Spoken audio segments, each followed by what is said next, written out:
Nasikop sa kapulisan ang mag-igsuong giingong tigbaligya og ilegal nga droga sa El Salvador City. Kapin 1 million pesos nga kantidad sa gituang shabu na recover. Bit-bit ang search warrant gironda sa El Salvador City Police ang usa ka panimalay sa Barangay Mulugan sa El Salvador City niadtong Miyerkules. Target ang mag-igsuon nga sila alias Junior ug alias Nana kinsa gituhang tulak og ilegal nga droga sa lugar. Tuig 2016 pa dihang na-monitor sa kapulisan ang ilang pagkalambigit sa ilegal nga droga apan idlas kuno ang duha.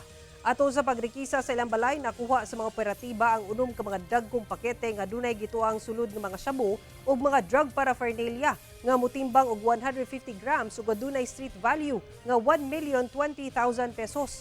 Sa karon balhog na sa prisuhan ang duha ka mga sospek nga wala pay pahayag. Sa atong report nga financier po ni pasugo sila og kanang mopalit sa source nila dayon pag-abot ilan nga kuanon sa ilang bayn-baynon sa ilang panimalay dayon aya dayon ang distribution sa ato nga mga neighboring barangays dinhi sa El Salvador City.